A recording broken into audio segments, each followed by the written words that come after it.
تو دیکھتے ہیں کہ یہ شخص شراب کے اندر ڈوبا ہوا ہے،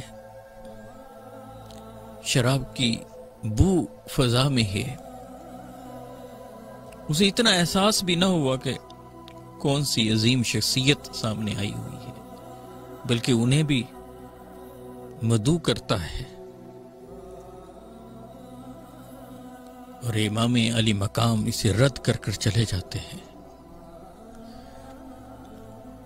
جب یہ واقعہ ہم دیکھتے ہیں تو احساس ہوتا ہے کہ امام حسین علیہ السلام نے تو اس کی شخصیت کو یوں بھی دیکھا ہوا تھا، اس کے کردار سے وہ واقف تھے، تو یہ کیسے ممکن تھا کہ ایسے فاسق اور فاجر اور بد کردار شخص کے ہاتھ پر امام حسین علیہ السلام جیسی عظیم شخصیت، نواسہ رسول، جنتی جوانوں کا سردار، تقوی اور طہارت میں اپنی مثال، وہ کس طرح سے یزید جیسے فاسق فاجر کے ہاتھ پر بیعت کر سکتی تھی؟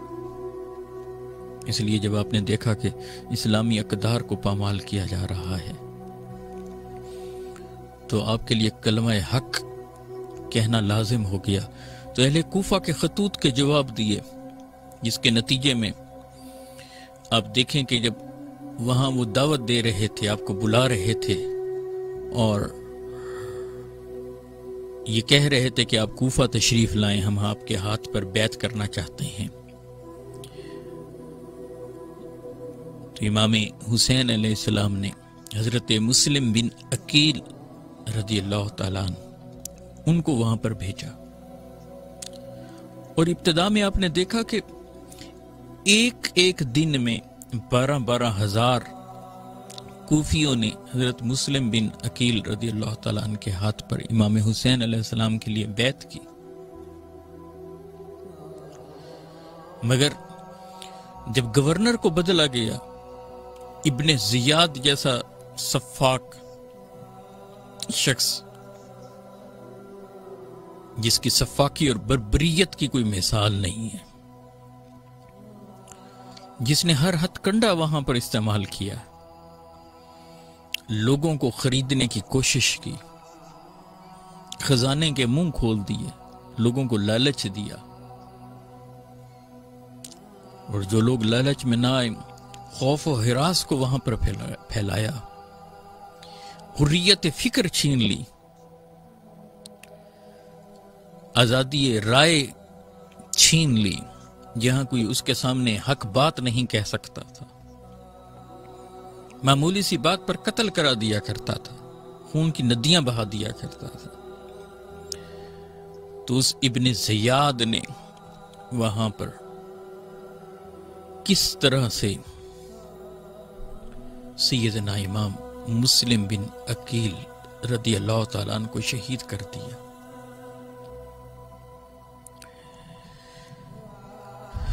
دل خون کے آنسو روتا ہے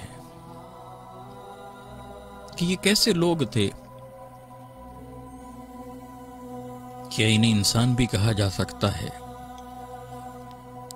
کہ جنہیں انسانیت کی پرواہ بھی نہ تھی، اہل بیت عظام کی حیا بھی نہ تھی، آقا علیہ السلام کی نسبت کا خیال بھی نہ تھا؟ یہ کس طرح کے لوگ تھے؟ حضرت امام مسلم بن عقیل رضی اللہ تعالیٰ عنہ کا مزار مبارک جامع مسجد کوفہ میں ہے، جسے مسجد انبیاء بھی کہا جاتا ہے، جس کی نسبت انبیاء علیہ السلام کے ساتھ ہے، اور ان کے جو ساتھی تھے پھر سیدنا مسلم بن عقیل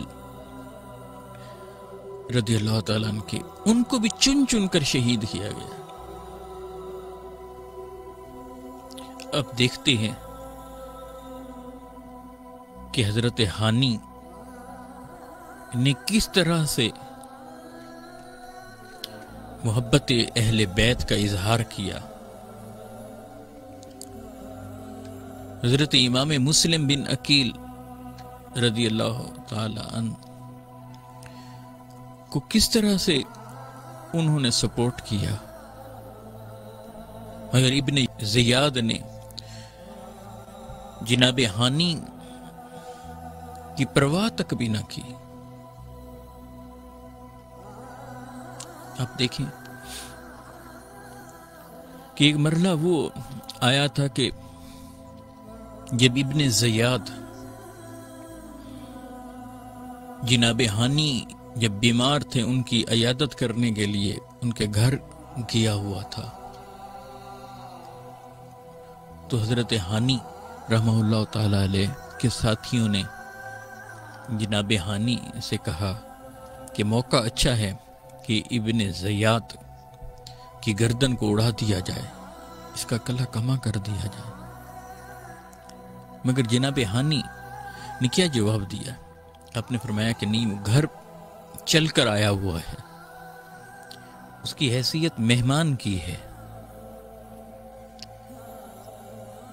اگر آپ اس وقت اجازت دے دیتے تو اس کا تو سر قلم ہو جاتا۔ یہ کردار ہے امام حسین علیہ السلام کے ساتھیوں کا، کتنا حیا ہے، اقدار کی کتنا اس کے احیاء کی کوشش ہے، اقدار کا کتنا پاس ہے،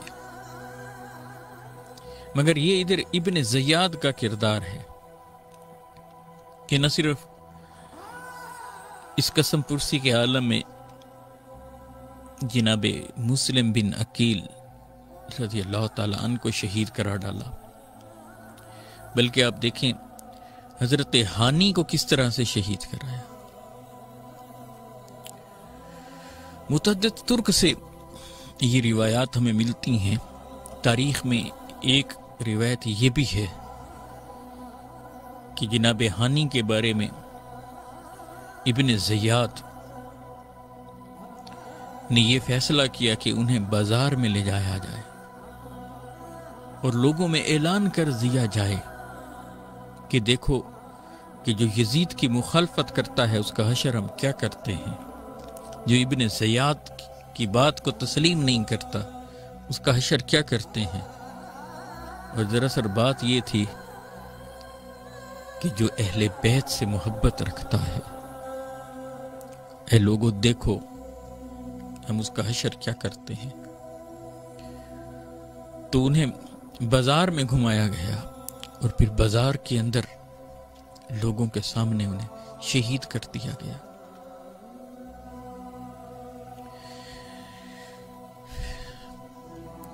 ابن زیاد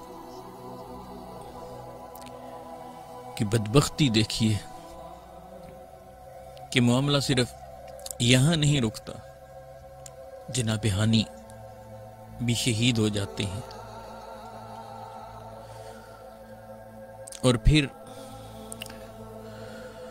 جناب ہانی کو بھی جناب امام مسلم بن عقیل رضی اللہ تعالیٰ عنہ کے قرب میں دفن کر دیا جاتا ہے۔ ابن زیاد کو پتہ چلتا ہے کہ حضرت مسلم بن عقیل کے شہزادے وہ بھی یہاں موجود ہیں۔ اب یہ بدبخت ان کی تلاش میں سرگرداں ہے، اب انہیں ڈھونڈا جا رہا ہے، ان بچوں کی تلاش اب شروع کر دی گئی ہے کہ کسی طرح سے انہیں ڈھونڈ کر ابن زیاد کے پاس لایا جائے۔ یہ دونوں شہزادے، ان کے بارے میں مختلف روایات ملتی ہیں اور ان میں سے جو مشترک چیز ہے وہ یہ کہ جب انہیں روانہ کر دیا جاتا ہے اس خدشے کے پیش نظر کہ ابن زیاد جیسا سفاک انہیں بھی معاف نہیں کرے گا، ان کی بھی حیا نہیں کرے گا، تو انہیں حجاز کی طرف روانہ کر دیا جاتا ہے۔ بعض روایات کے مطابق قاضی شریح جو ہے وہ جاتے ہیں اور انہیں لے کر ان شہزادوں کو بتاتے ہیں کہ آپ یہاں سے چلیں، قریب سے قافلہ آپ کو مل جائے گا، اس قافلے پر سوار ہو جائیے گا۔ اب وہ چھوٹے بچے ہیں، انہیں کیا خبر کہ ہم نے کدھر جانا ہے؟ وہ بھی راستے میں ہوتے ہیں، قافلے گزر جاتے ہیں، پھر کوئی انہیں راہ لگاتا ہے تو یہ سمجھ کر کہ ہم کوفہ سے دور جا رہے ہیں، مگر متعدد بار یہ ہوا کہ جب وہ چلتے چلتے آبادی کے قریب پہنچے تو راہ کوفہ کی طرف ہی آ کر نکلتی تھی۔ بعض روایات میں یہ ہے کہ ایک بدبخت نے انہیں پا لیا تو ابن زیاد کے پاس پہنچا دیا۔ ابن زیاد نے انہیں بھی قید کر ڈالا۔ وہاں پر جو نگران تھا، جو جیل کا داروغہ تھا، اس کا نام مشکور تھا۔ وہ محبت اہل بیت سے بھرپور تھا،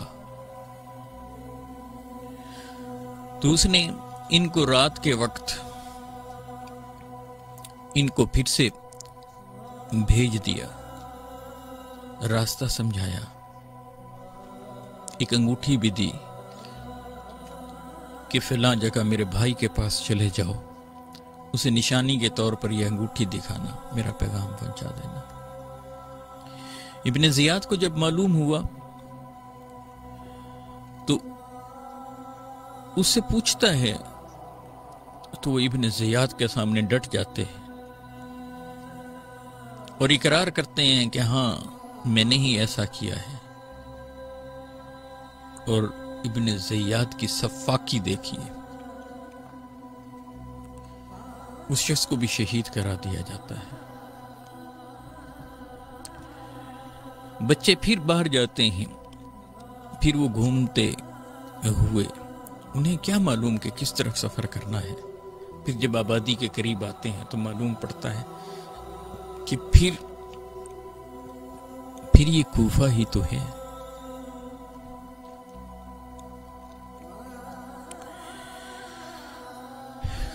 رات کا وقت ہوتا ہے، بعض روایات کے مطابق کہ یہ بچے جو حضرت امام مسلم بن عقیل کے بیٹے ہیں، جناب محمد اور جناب جعفر، یہ چلتے چلتے ایک بڑھیا کی نگاہ ان پر پڑتی ہے تو یہ ان کے پاس پہنچ جاتے ہیں۔ اسے جب پتہ چلتا ہے کہ حضرت مسلم بن عقیل رضی اللہ تعالیٰ عنہ کے شہزادے ہیں تو وہ اہل بیت سے محبت کرنے والی ہوتی ہے، وہ ان بچوں کو اپنے پاس لے کر جاتی ہے۔ ادھر ابن زیاد نے ان کی گرفتاری پر، ان بچوں کی گرفتاری پر انعام کا اعلان کر رکھا ہے۔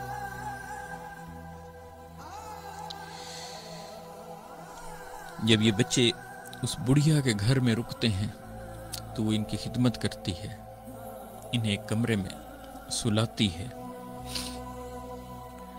مگر اس کا بدبخت بیٹا جو یزیدی فوج میں ہوتا ہے وہ آتا ہے تھکا ٹوٹا ہوا۔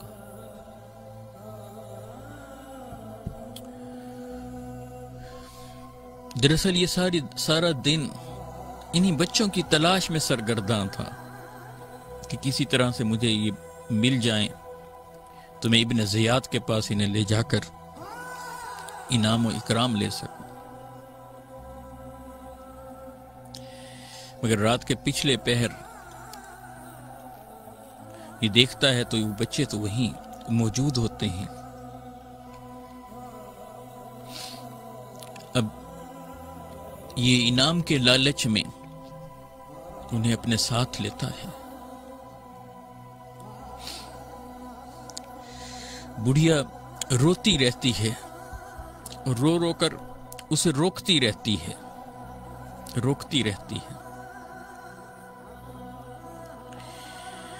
کہ ایسا مت کرو، انہیں مت لے جاؤ، انہیں مت شہید کرو۔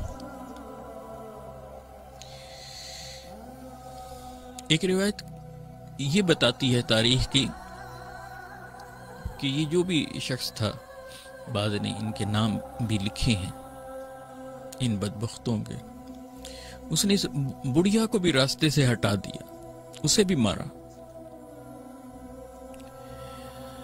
اور ایک روایت ہمیں یہ بتاتی ہے، حیات الخفی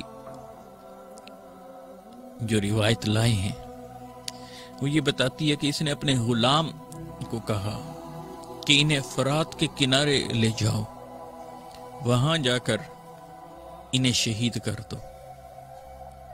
وہ غلام ان بچوں کو لے کر دریائے فرات کے کنارے پر پہنچتا ہے اور یہ بھی ساتھ ہو لیتا ہے، اور اس کا منصوبہ یہ ہے کہ ان کے سر کاٹ کر میں ابن زیاد کے دربار میں جاؤں گا تو مجھے انعام دے گا، مجھ پر اکرام کی بارش کرے گا۔ جب یہ غلام اس کام کے لیے آگے بڑھنے لگتے ہیں تو وہ بچے انہیں روکتے ہیں، انہیں کہتے ہیں کہ یہ تم کیا کر رہے ہو؟ آپ کو معلوم نہیں ہے کہ ہم کون ہیں، کس خاندان سے ہیں؟ غلام رک جاتا ہے، وہ کہتا ہے کہ مجھ سے یہ کام نہیں ہوگا، وہ پیچھے ہٹ جاتا ہے۔ تو یہ شکی شخص، یہ بدبخت اپنے بیٹے کو حکم دیتا ہے کہ تم یہ کام کرو۔ جب بیٹا آگے بڑھتا ہے تو بچے پھر سے وہی بات کہتے ہیں، تو بیٹا بھی پیچھے ہٹ جاتا ہے، کہتا ہے کہ یہ کام میں نہیں کر سکتا۔ عالم یہ ہے کہ یہ بدبخت یزیدی آگے بڑھ کر ان ننھے شہزادوں کے سر کو قلم کرتا ہے۔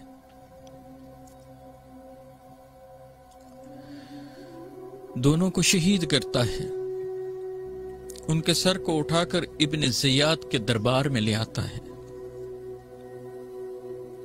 ابن زیاد کو کہانی سناتا ہے اپنی۔ ابن زیاد جب بچوں کے کٹے سر دیکھتا ہے تو اسے غصہ آتا ہے۔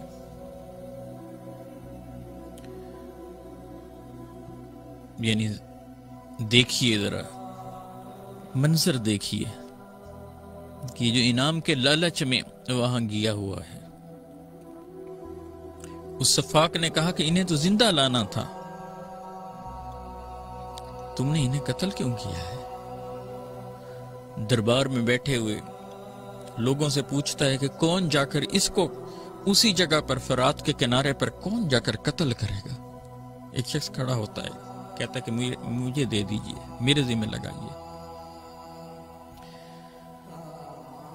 اب اس شخص کو جس نے ان شہزادوں کو، ان ننھے منھے پھولوں کو شہید کیا تھا،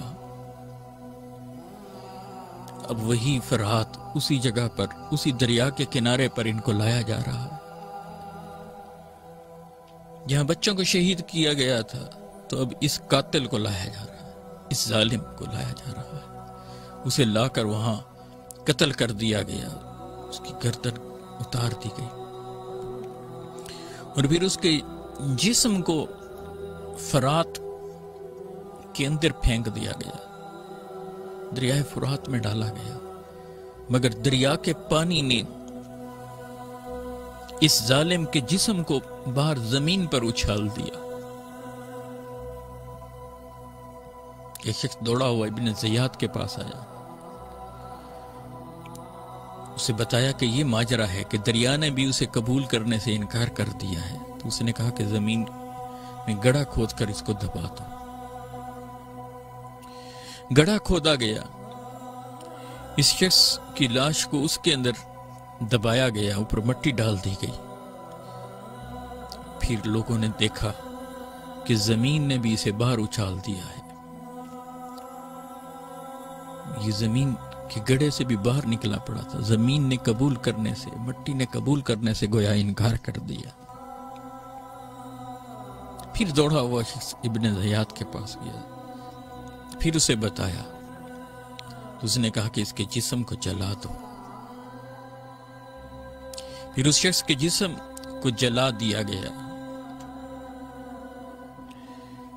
آپ دیکھیں کہ ان گستاخوں کا، ان بدبخت کرداروں کا دنیا ہی کے اندر اللہ نے کیا حشر کیا ہے، نمونہ عبرت بنایا ہے، مگر ان ظالموں اور ان جابروں کی آنکھوں پر پھر بھی پٹی پڑی رہی، پھر بھی دیکھنے کے باوجود آنکھیں ان کی بند ہی رہیں۔ انہیں نظر نہیں آتا تھا کہ یہ کون سا خاندان ہے۔ اہل بیت عظام کا مقام اور مرتبہ کیا ہے، مگر یہ تو اپنی بدبختی کے باب عروج پر پہنچے ہوئے ہیں، باب عروج پر پہنچے ہوئے ہیں۔